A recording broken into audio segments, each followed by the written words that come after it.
कहानी शुरू करने से पहले दोस्तों, अगर आपको हमारी कहानियां पसंद आती हैं तो चैनल को लाइक, शेयर और सब्सक्राइब जरूर करें। अपनी राय हमें कमेंट करके बताई और नए नए वीडियो की जानकारी पाने के लिए बेल आइकन दबाना न भूलें। यह केवल एक साधारण कथा नहीं, यह है कर्मों की परीक्षा, जहां एक राजा और रानी ने अपने जीवन के हर मोड़ पर धर्म, सत्य और त्याग को परखा। उन्होंने अपमान सहा, कठिनाइयां झेलीं और मोह माया का त्याग किया, पर अंत में वही बने अमर, क्योंकि उनके कर्म ही उनकी पहचान बने। आइए डूबते हैं इस अनमोल और ज्ञानवर्धक कथा के चौथे और अंतिम भाग में, जहां कर्मों की असली शक्ति और जीवन का गहन सत्य सामने आता है। मानव जीवन केवल जन्म और मृत्यु के बीच की एक यात्रा नहीं है, यह यात्रा वास्तव में कर्मों की परीक्षा है। हर इंसान अपने कर्मों से ही महान या तुच्छ बनता है। संपत्ति, पद, शक्ति और सौंदर्य ये सब क्षणिक हैं, लेकिन अच्छे या बुरे कर्म वही अमर हो जाते हैं। सत्यलोकपुर की इस गाथा में हम देखेंगे कि किस प्रकार एक राजा और रानी ने कर्मों की कठिनतम परीक्षा दी और अपने जीवन से यह सिद्ध किया कि सच्ची संपत्ति केवल कर्म और धर्म है। बहुत समय पहले की बात है। भारतवर्ष के उत्तरी भाग में एक विशाल राज्य था, सत्यलोकपुर। यह राज्य हर दृष्टि से समृद्ध था। उपजाऊ भूमि, घने वन, स्वच्छ नदियां और चारों दिशाओं में फैले पर्वत। राज्य का विस्तार इतना था कि उसकी सीमा पर चलते चलते कई दिन बीत जाते थे। राज्य का राजा था धरणीश, बलशाली, न्यायप्रिय और धर्मनिष्ठ। धरणीश का व्यक्तित्व अद्भुत था। उसकी ऊंची कदकाठी, तेजस्वी आंखें और करुणामयी वाणी हर किसी को प्रभावित करती थी। उनकी धर्मपत्नी थी रानी सुधामती। रानी का सौंदर्य जितना अनुपम था, उनका ज्ञान उससे कहीं बढ़कर था। कहा जाता था कि रानी धर्मशास्त्र, वेद और राजनीति में अद्भुत पारंगत थीं। राजा और रानी की जोड़ी इतनी आदर्श थी कि लोग कहते, यह जोड़ी धरती पर साक्षात लक्ष्मी नारायण की जोड़ी है। राजा धरणीश के शासन में प्रजा अत्यंत सुखी थी। हर गांव में समृद्धि थी। लोग मेहनत करते, अन्न उगाते और संतोषपूर्वक जीवन जीते।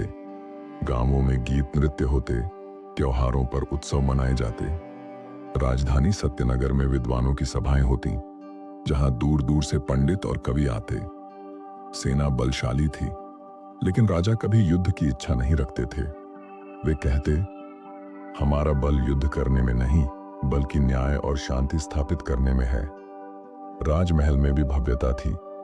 संगमरमर के बने महल, सोने चांदी से जड़े दरवाजे और विशाल उद्यान। महल की खिड़कियों से दूर दूर तक फैले राज्य का दृश्य दिखाई देता था। रानी सुधामती प्रातःकाल विद्वानों और राजपुरोहित से धर्म चर्चा करती। दोपहर को वे प्रजा की स्त्रियों से मिलती और उनके दुख सुख पूछती। संध्या को राजा और रानी साथ बैठकर राज्य के विषय में चर्चा करते। राजा कहते, रानी, प्रजा का विश्वास सबसे बड़ी पूंजी है। यदि वह टूट जाए तो सिंहासन केवल लकड़ी और पत्थर का ढांचा रह जाता है। रानी उत्तर देती, सही कहा राजन, कर्म ही वह सूत्र है जो प्रजा और राजा को जोड़ता है। इसी सुखमय जीवन के बीच एक दिन अचानक महल के द्वार पर एक वृद्ध साधु आए। उनका स्वरूप विचित्र था। साधारण वस्त्र, हाथ में कमंडल, माथे पर भस्म का लेप, लेकिन उनकी आंखों में ऐसा तेज था कि जिसने भी देखा सिर झुका दिया। राजा ने उन्हें राजसभा में बुलाया। सभा में सब मौन हो गए। साधु ने राजा को देखा और धीमे स्वर में कहा, राजन, मैंने आपके शासन की ख्याति सुनी है। प्रजा आपके गुणों का गुणगान करती है, परंतु याद रखो, जीवन का वास्तविक मूल्य तब सामने आता है जब कर्मों की परीक्षा होती है। राजा ने विनम्र होकर पूछा, गुरुदेव, किस प्रकार की परीक्षा? साधु बोले, जब सुख जाता है और दुख आता है, जब प्रजा का विश्वास डगमगाता है, जब महल से वन तक की यात्रा करनी पड़ती है, वही समय असली परीक्षा होती है।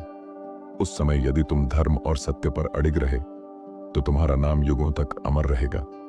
इतना कहकर साधु उठे और बिना किसी को कुछ कहे सभा से चले गए। राजा रानी दोनों चिंतित हो गए।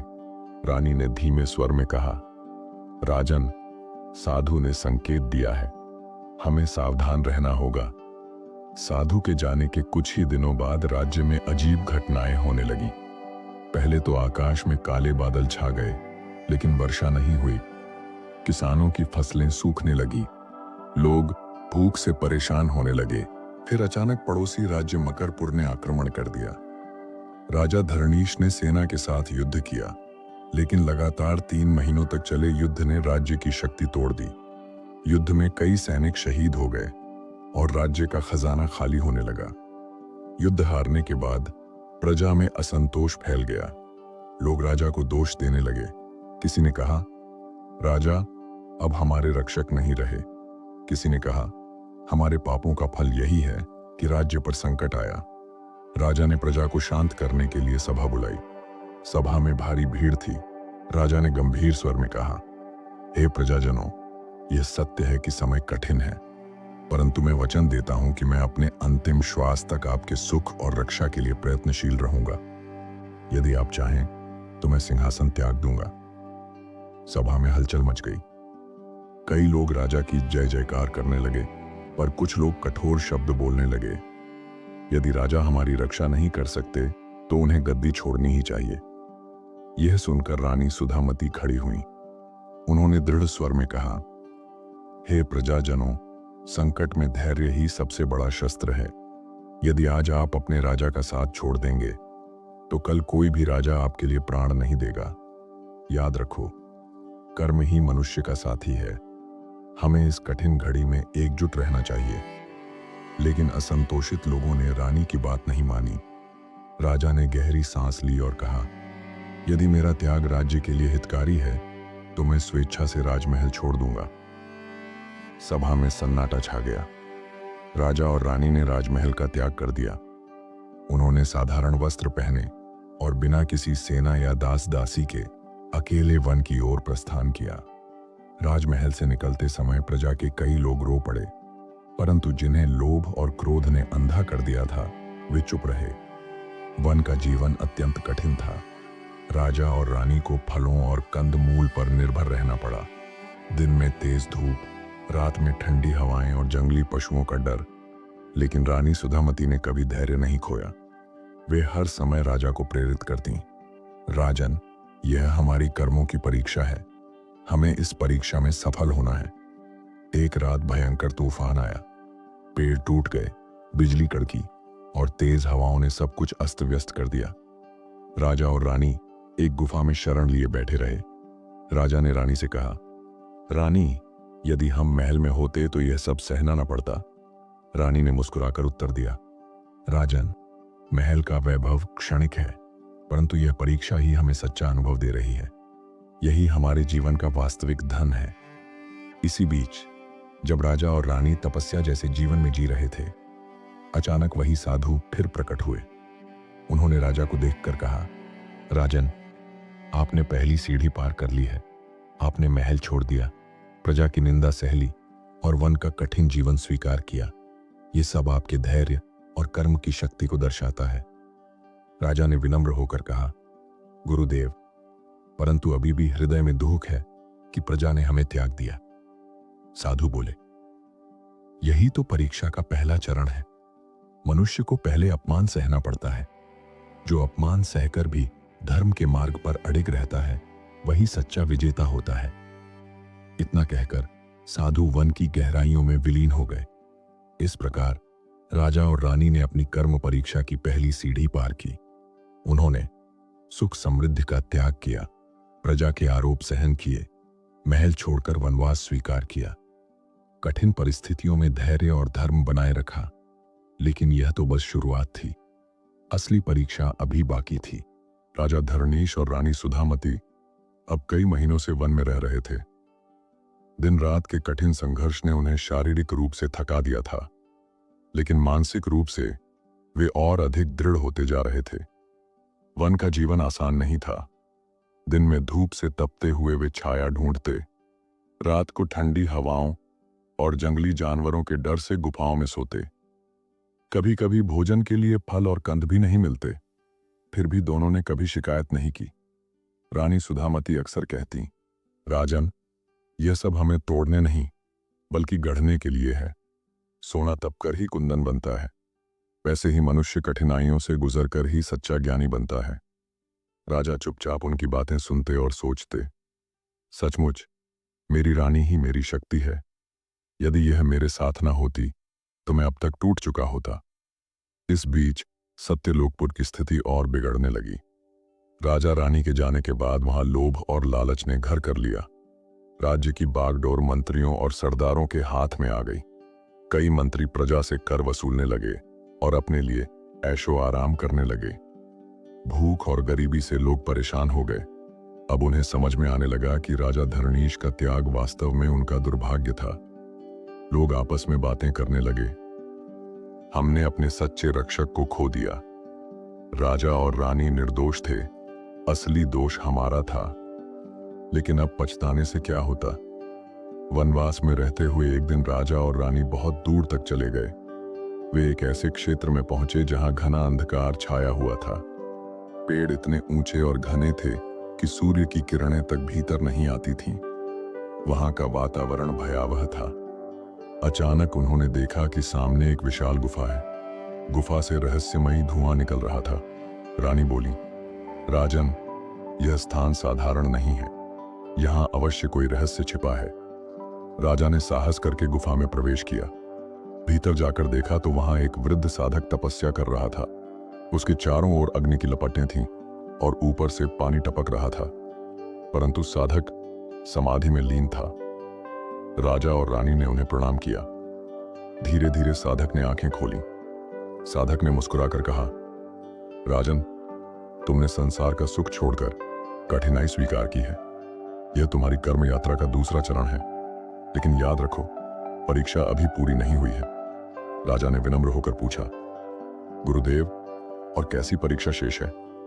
साधक बोले, मनुष्य के भीतर 3 शत्रु होते हैं, अहंकार, लोभ और मोह।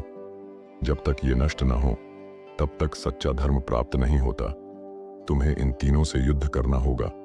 रानी ने उत्सुक होकर पूछा, गुरुदेव, यह युद्ध कैसे होगा? साधक ने उत्तर दिया, परिस्थितियां स्वयं तुम्हें परीक्षा में डालेंगी। जब तुम्हारे सामने अपमान, प्रलोभन और मोह आएंगे, तब तुम्हें अपने कर्म और धर्म से जीतना होगा। इतना कहकर साधक फिर से समाधि में लीन हो गए। कुछ दिनों बाद राजा और रानी वन से गुजरते हुए एक गांव पहुंचे। यह गांव सत्यलोकपुर की सीमा पर था। गांव वाले उन्हें पहचान नहीं पाए क्योंकि वे साधारण वस्त्रों में थे। उन्होंने सोचा कि यहां से भोजन मिल सकता है। राजा ने एक किसान से निवेदन किया, भाई, हमें कई दिनों से ठीक भोजन नहीं मिला। यदि तुम्हारे घर में कुछ अन्न हो तो हमें दे दो। किसान ने उन्हें ऊपर से नीचे तक देखा और व्यंग्य से हंसते हुए बोला, भिखारियों को खिलाने के लिए हमारे पास कुछ नहीं है, जाओ यहां से। यह सुनकर राजा को गहरा आघात लगा। जो राजा कभी हजारों प्रजाजन को भोजन कराता था, आज वही भोजन के लिए भिक्षा मांग रहा था और अपमानित हो रहा था। राजा की आंखों में आंसू आ गए। रानी ने उनका हाथ थामा और कहा, राजन, यह वही अपमान है जिसके बारे में साधक ने कहा था। याद रखो, यह भी एक परीक्षा है। यदि हम इसे सहन कर गए तो अगले चरण में प्रवेश करेंगे। राजा ने आंसू पोंछे और शांत स्वर में कहा, हाँ रानी, यह मेरे कर्मों की कसौटी है। कुछ समय बाद वे आगे बढ़े और एक व्यापारी के पास पहुंचे। व्यापारी बहुत धनी था। उसने राजा और रानी को देखा और कहा, तुम लोग बहुत थके हुए और भूखे लगते हो। मेरे यहाँ बहुत सारा भोजन और वस्त्र है। आओ, मेरे घर में रहो। लेकिन एक शर्त है, तुम्हें मेरे लिए काम करना होगा और मेरे आदेशों का पालन करना होगा। व्यापारी की बात सुनकर राजा चुप हो गए। रानी ने धीमे स्वर में कहा, राजन, यह प्रलोभन की परीक्षा है। यदि हम केवल भोजन और वस्त्र के लोभ में फंस गए तो हम कर्मों की परीक्षा में असफल हो जाएंगे। राजा ने व्यापारी से कहा, हम आपके कृपा भाव के लिए धन्यवाद देते हैं, लेकिन हम अपने धर्म और स्वाभिमान के लिए किसी की दास्ता स्वीकार नहीं करेंगे। यह कहकर दोनों वहां से चले गए। भूख और थकान से शरीर टूट रहा था, लेकिन आत्मा दृढ़ थी। वनवास के दौरान एक दिन रानी को तेज बुखार हो गया। उनका शरीर कांपने लगा और वे जमीन पर गिर गईं। राजा व्याकुल होकर पास बैठ गए। राजा ने प्रार्थना की, हे ईश्वर, यदि मेरे कर्मों में कुछ भी पुण्य है तो मेरी रानी को बचा लो, उसके बिना मेरा जीवन अधूरा है। तभी अचानक एक दिव्य पुरुष प्रकट हुए। उन्होंने कहा, राजन, यदि तुम अपनी रानी को तुरंत स्वस्थ करना चाहते हो तो तुम्हें एक शर्त माननी होगी। तुम्हें अपने धर्म और सत्य का त्याग करना होगा। केवल इतना कह दो कि कर्म व्यर्थ हैं, भाग्य ही सब कुछ है, और मैं रानी को स्वस्थ कर दूंगा। राजा कुछ पल मौन रहे, फिर दृढ़ स्वर में बोले, नहीं, मैं यह स्वीकार नहीं कर सकता। चाहे मेरी रानी का जीवन जाए, परंतु मैं यह असत्य नहीं कहूंगा कि कर्म व्यर्थ हैं, क्योंकि मैं जानता हूं कि भाग्य से बड़ा कर्म है। राजा के शब्द सुनते ही दिव्य पुरुष मुस्कुराए और बोले, राजन, यह मोह की परीक्षा थी। तुमने इसे सफलतापूर्वक पार कर लिया। तुम्हारा धर्म और कर्म पर विश्वास अडिग है। इतना कहते ही रानी का बुखार उतर गया और वे स्वस्थ हो गईं। कुछ समय बाद वही वृद्ध साधु फिर प्रकट हुए। उन्होंने राजा और रानी को देखकर कहा, राजन, रानी, तुमने अपमान, प्रलोभन और मोह तीनों परीक्षाएं पार कर ली हैं। अब तुम्हारा हृदय निर्मल हो गया है। परंतु याद रखो, सबसे बड़ी परीक्षा अभी शेष है, त्याग की परीक्षा। जब तक मनुष्य अपने प्रियतम का भी त्याग करने को तैयार न हो, तब तक वह पूर्ण ज्ञानी नहीं बन सकता। राजा और रानी ने साधु को प्रणाम किया और अगले चरण की प्रतीक्षा करने लगे। इस प्रकार भाग 2 में हमने देखा कि साधक ने राजा रानी को 3 शत्रुओं, अहंकार, लोभ, मोह की शिक्षा दी। राजा रानी ने अपमान सहा, प्रलोभन ठुकराया और मोह पर विजय पाई। साधु ने अगली सबसे बड़ी परीक्षा का संकेत दिया, त्याग की परीक्षा। अब भाग 3 में कहानी और भी गहराई लेगी। वहां राजा और रानी को अपने जीवन की सबसे कठिन परीक्षा देनी होगी, जहां त्याग, बलिदान और सत्य की शक्ति का वास्तविक अर्थ सामने आएगा। गहन अरण्य की शांति में केवल पक्षियों की चहचहाहट और हवा की सरसराहट सुनाई देती थी। राजा धरणीश और रानी सुधामती एक वृक्ष के नीचे बैठे थे। उनके सामने जलती हुई अग्नि की धीमी लौ मानो उनके भीतर के संघर्ष को दर्शा रही थी। राजा धीरे धीरे बोले, रानी, हमें कई परीक्षाएं मिली, अपमान की, प्रलोभन की, मोह की, परंतु साधु के अंतिम वचन, त्याग की परीक्षा शेष है का अर्थ मैं अब तक नहीं समझ पाया। रानी ने आंखें मूंद ली। उनकी पलकें कांप रही थीं, जैसे भीतर कहीं गहरी वेदना छिपी हो। राजन, मुझे लगता है यह त्याग सबसे बड़ा होगा, ऐसा त्याग जो हमारे हृदय को चीर देगा। शायद मुझे ही आपको छोड़ना पड़े। राजा ने उनकी हथेली थाम ली। नहीं सुधामती, ऐसा मत कहो। तुम्हारे बिना मेरा जीवन अधूरा है। परंतु यदि यह वास्तव में धर्म की परीक्षा है तो हमें इसका सामना करना ही होगा। उनकी आंखों में आंसू थे, पर दोनों जानते थे भाग्य से भागा नहीं जा सकता। अचानक दूर कहीं से घोड़ों की टाप और चीख पुकार सुनाई दी। राजा रानी सावधान हुए और आवाज की दिशा में दौड़े। वे पहुंचे तो देखा 4 डाकू एक युवक को तलवारों से घेर कर लूट रहे थे। युवक की पोशाक रेशमी थी, माथे पर मुकुट सा बंधा हुआ था। वह स्पष्ट रूप से किसी कुलीन परिवार का था। राजा ने पास की एक मोटी लकड़ी उठाई और बिजली की तरह डाकुओं पर टूट पड़े। डाकू राजा की वीरता देखकर घबरा गए और भाग निकले। रानी ने तुरंत घायल युवक की ओर बढ़कर अपने आंचल से उसका रक्त पोंछा और अपने वस्त्र का टुकड़ा फाड़कर पट्टी बांधी। वह करुणा से बोली, भैया, अब आप सुरक्षित हैं, घबराइए मत। युवक कांपते स्वर में बोला, आप दोनों, आप मेरे लिए देवदूत बनकर आए हैं। मैं कोई साधारण व्यक्ति नहीं, मैं अभयपुर का राजकुमार वीरेंद्र हूं। राजकुमार ने कृतज्ञता से झुककर प्रणाम किया। उसने कहा, यदि आप मेरी प्राण रक्षा न करते तो आज मैं जीवित न रहता। कृपया मेरे साथ अभयपुर चलें। वहां आपके लिए भोजन, विश्राम और सम्मान की पूरी व्यवस्था होगी।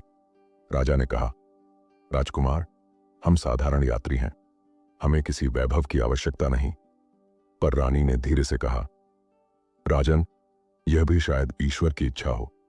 यदि हम वहां जाएंगे तो हमें कुछ और सीखने को मिलेगा। राजा ने सहमति दी और वे अभयपुर चल पड़े।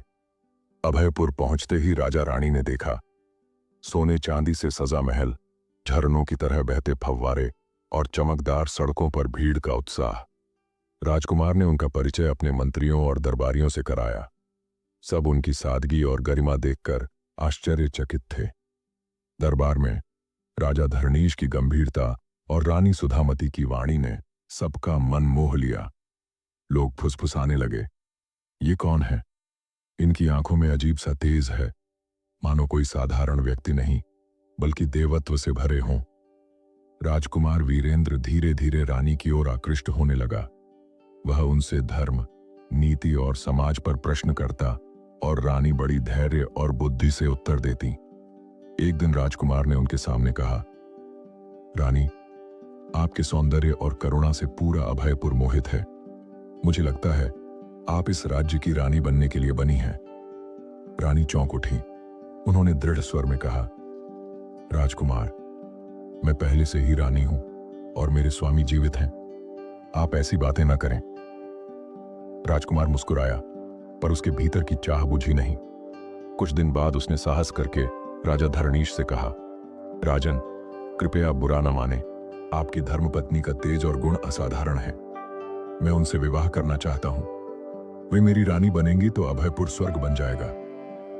राजा का हृदय मानो फट गया। उनकी आंखों में आक्रोश की ज्वाला भड़क उठी। वे गरज कर बोले, राजकुमार, तुम्हें यह कैसी धृष्टता सूझी? वह मेरी पत्नी है, मेरे प्राण है। उनका नाम लेना भी अपराध है। लेकिन तभी उनके मन में साधु के शब्द गूंजे, सबसे बड़ी परीक्षा त्याग की है। राजा स्तब्ध रह गए। क्या यही वह क्षण था? राजा ने यह बात रानी को बताई। रानी ने शांत स्वर में कहा, राजन, यदि यही हमारी परीक्षा है तो हमें इसका सामना करना ही होगा। यदि मेरे त्याग से आपका धर्म सिद्ध होता है तो मैं बिना शिकायत इसे स्वीकार कर लूंगी। राजा ने रानी को बाहों में भर लिया। उनकी आंखें नम हो गईं। सुधामती, तुम मेरे लिए जीवन का सहारा हो। तुम्हारे बिना मैं शून्य हूं। परंतु यदि धर्म यही चाहता है तो मैं तुम्हें त्यागने के लिए भी तैयार हूं। याद रखना, यह केवल शरीर का त्याग होगा, आत्मा का नहीं। अभयपुर में विवाह की तैयारी होने लगी। मंडप सजा, नगाड़े बजे, फूल बरसाए गए। परंतु राजा रानी के हृदय में तूफान उठ रहा था। राजा भीतर ही भीतर टूट रहे थे। रानी ने व्रत रखा था, यदि यह विवाह होता है तो मैं अपने प्राण त्याग दूंगी। दोनों मौन थे, परंतु उनके चेहरे पर अद्भुत शांति झलक रही थी। जब विवाह का मुहूर्त आया और रानी को मंडप में बैठाया गया, तभी अचानक आकाश से प्रकाश बरसा। वही वृद्ध साधु प्रकट हुए। उनकी वाणी गूंज उठी, राजन, रानी, रुक जाओ। तुमने त्याग की सबसे कठिन परीक्षा सफलतापूर्वक पार कर ली है। साधु ने आगे कहा, राजकुमार वीरेंद्र वास्तव में कोई मनुष्य नहीं था। वह तो मेरी ही लीला थी। मैंने तुम्हें परखने के लिए यह रूप धारण किया था। राजकुमार का रूप बदल गया। वह साधु का ही दिव्य स्वरूप था। साधु ने आशीर्वाद देते हुए कहा, राजन, तुमने अपने प्राण से भी प्रिय पत्नी का त्याग करने की तैयारी की। रानी, तुमने धर्म के लिए स्वयं का बलिदान करने का निश्चय किया। यही सच्चा त्याग है। अब तुम चारों परीक्षाओं, अपमान, प्रलोभन, मोह और त्याग को पार कर चुके हो। अब तुम सच्चे ज्ञानी हो। अब तुम्हारा राज्य पुनः समृद्ध होगा। राजा रानी अभयपुर से लौटे। सत्यलोकपुर की प्रजा ने उन्हें देख आंसुओं से स्वागत किया। लोग चिल्लाने लगे, हमारे राजा रानी की जय हो। वे उनके चरणों में गिरकर बोले, हमें क्षमा करें महाराज, हमने आपके साथ अन्याय किया। राजा ने मुस्कुराकर कहा, हे प्रजाजनों, यह सब कर्मों का खेल था। अब हम सब मिलकर अपने राज्य को पुनः स्वर्णिम बनाएंगे। इस प्रकार राजा रानी ने त्याग की परीक्षा भी पार कर ली। साधु ने अपना वास्तविक स्वरूप प्रकट किया और राज्य की ओर वापसी का मार्ग प्रशस्त हुआ। सत्यलोकपुर की सुबह उस दिन कुछ अलग थी, जैसे धरती के भीतर से राहत ने सूरज तक अपनी किरणें भेज दी हों। जब राजा धरणीश और रानी सुधामती का रथ नगर में पहुंचा तो सब तरफ एक अज्ञात उल्लास था। घरों की छतों पर लोग खड़े, हाथों में फूल के माल, बच्चों की किलकारियां और बुजुर्गों की सांसों में शांति। यह सब मिलकर एक ऐसा दृश्य बना रहा था जिसे शब्दों में बांधना कठिन था। सड़कें फूलों से हुईं, दीपकों की पंक्तियां सज गईं। न केवल पारंपरिक स्वागत था, बल्कि लोगों की आंखों में एक तरह का आत्मिक मिलन था, मानो किसी खोई हुई चीज को वापस पा लिया गया हो। राजा रानी जब रथ से उतरे तो वे देखते रहे। माता अपने बच्चों को उठाकर दे रही थीं। छोटे व्यापारी ने हाथ जोड़कर प्रणाम किया और युवा सैनिक रोते हुए उनके चरण स्पर्श कर रहे थे। यह स्वागत वैभव का नहीं था, यह विश्वास और क्षमा याचना का था। रानी ने एक छोटे बच्चे को उठाकर गाल पर चूमा और कहा, हम अब तुम्हारे साथ हैं, हर खेत, हर घर, हर जन के साथ। राजा ने गर्दन झुकाकर कहा, हमने जीवन की वह ठोस सीख पाई है जो सिंहासन नहीं दे सकता, धर्म और कर्म की कीमत। अगले दिन राजसभा बुलाई गई। सभा हॉल व्यापक और पवित्रता से भरा हुआ था। राजा ने उठकर कहा, उनकी वाणी में कठोरता नहीं, सहमति की गरिमा थी। यह सिंहासन केवल सत्ता का प्रतीक नहीं, यह सेवा और उत्तरदायित्व का वचन है। आज से मैं और मेरी रानी दोनों मिलकर राज्य चलाएंगे, पर हमारा उद्देश्य सिर्फ शासन नहीं, न्याय, शिक्षा, स्वास्थ्य और समृद्धि का समावेश होगा। उन्होंने स्पष्ट नीति घोषणाएं की, जिनका तात्पर्य केवल शब्दों में नहीं, बल्कि व्यवहार में लागू होने वाली व्यवस्था से था। 1. न्याय का त्वरित मंच। हर नगर में जिम्मेदार न्यायशाला, जहां किसी भी नागरिक की शिकायत 7 दिनों के अंदर सुनकर निवारण होगा। छोटे मामलों का लोक न्याय और गंभीर मामलों के लिए 3 स्तरीय जांच प्रक्रिया रखी जाएगी। 2. अनाज भंडार और वितरण। प्रत्येक जिले में आतिथ्य और आपातकाल के लिए सार्वजनिक अन्न कोष। अनाज का लेखा जोखा जनता के लिए खुले तौर पर रखा जाएगा। किसी भी अधिकारी द्वारा छुपाने पर दंड और सार्वजनिक रूप से हिसाब मांगा जाएगा। 3. शिक्षा का सार्वभौमिकरण, प्रतिगाम्य, रिमोट। गांवों तक गुरुकुल और पाठशालाओं का विस्तार। गरीब बच्चों के लिए छात्रवृत्ति, व्यावहारिक कौशल, कृषि प्रबंधन, हस्तशिल्प, जल निर्माण की शिक्षा शामिल होगी। 4. स्त्री प्रतिनिधित्व। ग्राम सभा में महिलाओं को 40% प्रतिनिधित्व का अधिकार। घरेलू हिंसा पर पोर्टल और तत्काल सहायता केंद्र स्थापित किए जाएंगे। 5. स्वास्थ्य और स्वच्छता। प्रत्येक तालुके में सार्वजनिक जल शुद्धिकरण स्थल, माताओं और नवजातों के लिए प्राथमिक स्वास्थ्य केंद्र, रोग प्रबंधन हेतु चिकित्सक तैनाती। 6. कृषि और सिंचाई सुधार। नदियों पर छोटे पकड़ बांध, तालाबों का पुनः संरक्षण, बुवाई के लिए बीज भंडार और सूखा प्रतिरोधी पौधों का प्रशिक्षण। ये घोषणाएं सिर्फ भव्य दावे नहीं थीं। राजा और रानी ने अकार्यान्वयन के लिए स्वयं निगरानी की जिम्मेदारी ली। वे कागज पर नहीं, गांव-गांव जाकर किसान और हल तक बैठे। यह उनका पहला व्यवहारिक अंतर था। राज्य सुधार मानो तब तक केवल कागज में शब्द होते, जब तक उन शब्दों ने लोगों के व्यक्तिगत जीवन न छुआ हो। राजा रानी ने यहीं से काम शुरू किया। नीतियों को नाम मात्र की घोषणाओं से निकालकर ग्राम की तरह जीवंत किया। किसान सीता की कहानी। सूर्योदय से काम शुरू करने वाली सीता के पति का खेत बार बार सूखा रहता था। वह आयातित बीजें खरीदकर बर्बाद हो चुकी थीं। राजा रानी के कृषि कार्यक्रम में उनका गांव शामिल हुआ। प्रशिक्षण से उन्होंने मिट्टी का परीक्षण किया, बहुधरी फसल प्रणाली अपनाई और तालाब का जीर्णोद्धार कर लिया। अगले वर्ष सीता के खेतों में सोने जैसी फसल लहरा उठी। न केवल परिवार की भूख मिटी, बल्कि सीता गांव की प्रेरणा बन गई। वो अब अन्य स्त्रियों को सिखाती कि छोटा जल रक्षण, नीम टहनी के छांट कर कैसे घर घट में बड़ी उपज लाई जा सकती है। व्यापारी हरिओम का परीक्षात्मक परिवर्तन। प्रथम श्रेणी के व्यापारी हरिओम पहले करों में गड़बड़ी और कीमतों में मनमानी करता था। राजा ने जब पारदर्शिता और ईमानदारी की नीति लागू की, तो शुरुआती दिनों में कई व्यापारिक घर मुश्किल में थे। पर एक बैठक में राजा ने उससे कहा, धन से कुछ हासिल नहीं होता यदि लोगों का विश्वास खो बैठो। हरिओम ने पहला कदम उठाया। उसने सार्वजनिक लेखा पुस्तक खोला और छोटे व्यापारियों के लिए क्रेडिट सुविधा दी। कुछ ही वर्षों में उसकी प्रतिष्ठा बढ़ गई। लोग उसके यहां से वस्तु लेना पसंद करने लगे क्योंकि यहां ईमानदारी थी। न्यूनीकरण और न्यायालय। ममता की आत्मकथा। एक विधवा ममता ने अपने पुत्र के लिए जमीन के लिए कानूनी लड़ाई लड़ी। पिछली व्यवस्था में वो रोजाना धमकियों और रिश्वत का सामना करती, पर नई न्यायशाला ने उसकी बात सुनी और शीघ्र ही न्याय दिलाया। उस क्षण उसने कहा, मेरे घर में अब उजाला है। न्याय ने हमारी रातें दिन में बदल दी। इन छोटे छोटे किस्सों ने राज्य के समूचे तंत्र को बदल दिया। नीतियां लोगों के खून में समा रही थीं। रानी सुधामती का विश्वास था कि ज्ञान ही सबसे शक्तिशाली परिवर्तनकारी माध्यम है।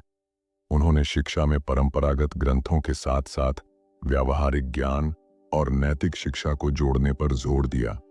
गांव स्तर के गुरुकुलों में बच्चे न केवल गणित और लेखन पढ़ते, बल्कि जल प्रबंधन, बुनाई, हस्तशिल्प, बुनाई तंत्र और कृषि विज्ञान के बुनियादी पाठ भी पढ़ते थे। इन पाठशालाओं में शिक्षक चुनिंदा विधियों से मास्टर होने के साथ साथ समुदाय से चुने जाते, जिससे शिक्षा आम होने के साथ साथ स्थानीय जरूरतों के अनुरूप भी बनी। प्रत्येक द्वितीय वर्ष में कौशल मेला आयोजित किया गया, जहां विद्यार्थी अपनी कलाएं और उत्पाद बेचा करते। इससे युवाओं को आत्मनिर्भरता का अनुभव हुआ और अर्थव्यवस्था में भी स्थानीय उत्पादन बढ़ा। न्याय व्यवस्था में पारदर्शिता लाने के लिए राजा ने लोक न्याय सभा का गठन किया। इसमें 3 स्तर थे: ग्रामीण न्याय, त्वरित समाधान, छोटी मोटी झगड़ों में 3-4 ग्रामवासियों का पैनल विवाद का त्वरित समाधान देता, निर्णय सार्वजनिक रूप से घोषित होता और नोट कॉपी ग्राम पांडुलिपि में दर्ज होती। जिला न्यायालय, निर्णायक सुनवाई, अधिक गंभीर मामलों में जिला न्यायालय में पेशी होती। साक्ष्य पत्र आम होते और न्यायाधीश समिति में महिलाओं का भी प्रतिनिधित्व अनिवार्य था। राज्य न्याय, अंतिम अपील। यदि किसी पक्ष को फैसला स्वीकार न हो तो एक उच्च न्यायिक परिषद थी, जहां व्यापक जांच होती और नीति परिणामों को ध्यान में रखकर निर्णय होते। राजा ने यह सुनिश्चित किया कि न्यायाधीशों का चयन योग्यता और चरित्र के आधार पर हो और हर 5 वर्ष में उनकी जनता से पुनः परख हो। भ्रष्टाचार के विरुद्ध कठोर दंड तय किए गए और अधिकारियों का हिसाब सार्वजनिक रूप से रखा गया। सत्यलोकपुर ने एक बार फिर परीक्षा ली, पर इस बार परीक्षा बाहरी संकट की थी। मानसून के अचानक तेज होने से निचले इलाकों में बाढ़ आ गई और साथ ही एक महामारी का भी प्रकोप फैलने लगा। यही वह समय था जब राजा रानी की नीति व कार्यप्रणाली की असली परीक्षा हुई। राजा ने तुरंत आपात प्रबंधन समिति का गठन किया। चिकित्सा डिवीजन, जल प्रबंधन, अस्थायी सर्विस कैंप, अनाज और कपड़े वितरण। रानी ने स्वयं प्राथमिक चिकित्सा शिविरों में जाकर घायलों और रोगियों का हौसला बढ़ाया।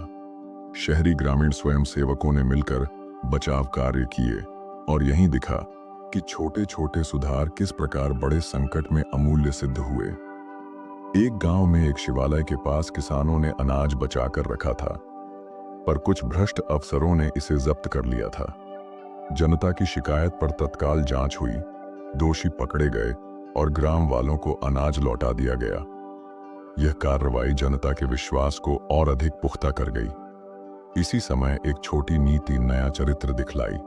राजा रानी ने कहा, सिर्फ नियम बनाना ही पर्याप्त नहीं, नियम का मान प्राकृतिक आपदा में जीवन रक्षक बनना चाहिए। इसीलिए बाढ़ नियंत्रण और स्वास्थ्य प्रबंधन के लिए दीर्घकालिक योजना बनाई गई। जल निकास चैनल खुदवाए गए, स्वास्थ्य कर्मियों का स्थानीय प्रशिक्षण हुआ और रोग निरोधी टीकाकरण व्यापक रूप से लागू किया गया। साधु, जिनकी राहना हर बार निर्णायक रही थी, एक शांत अंतर्वेशन के लिए राजमहल में आए। राजा रानी दोनों ने उनसे कई रातों तक चर्चा की। यह चर्चा केवल नीति पर नहीं, बल्कि जीवन दर्शन पर भी केंद्रित थी। साधु ने कहा, तुमने शक्ति नहीं, पर धर्म के माध्यम से वह शक्ति अर्जित की है जो टिक सकती है। पर ध्यान रखना, नेतृत्व का मतलब है स्वयं को और खासकर स्वयं के अहंकार को रोज मरो देना।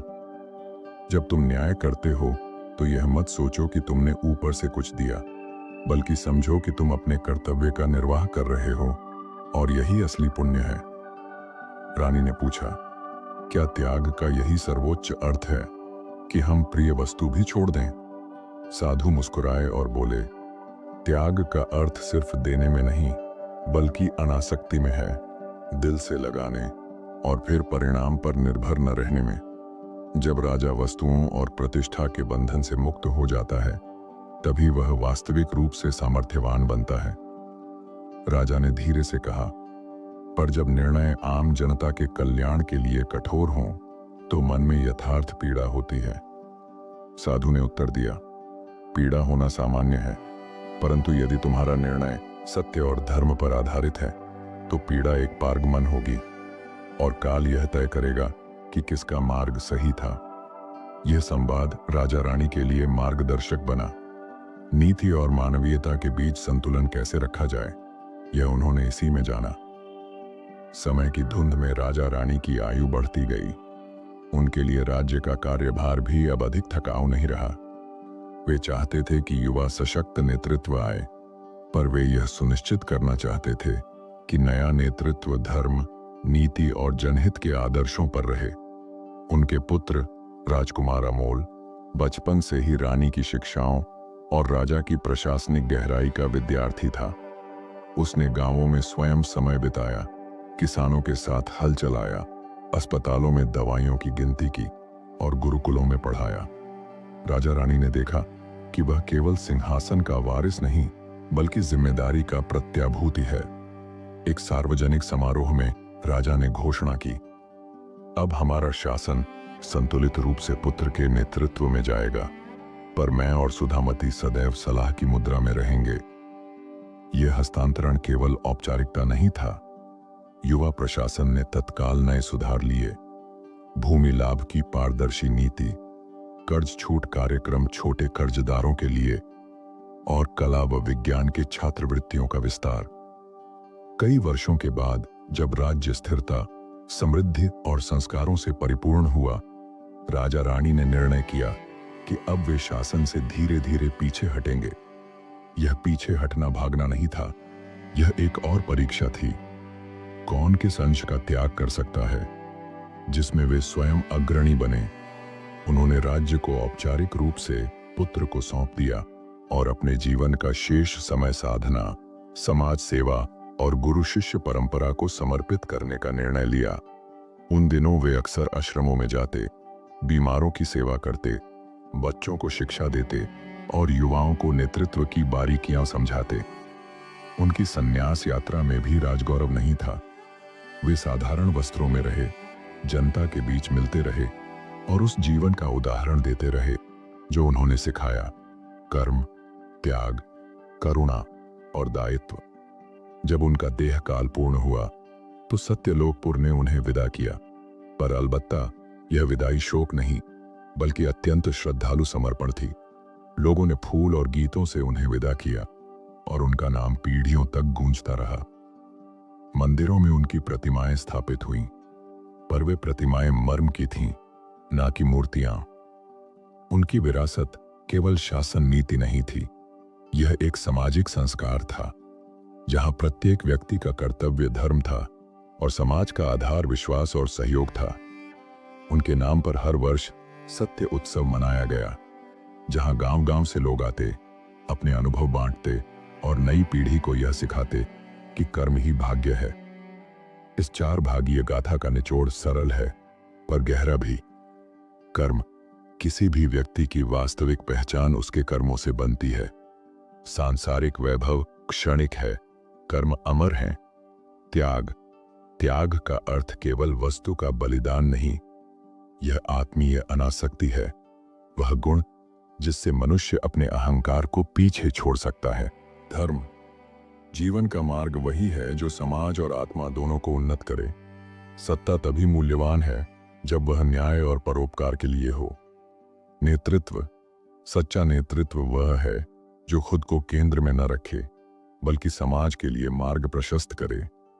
राजा धरणीश और रानी सुधामती ने दिखाया कि किस प्रकार नैतिकता और व्यवहारिकता का संगम एक स्थायी समाज बनाता है।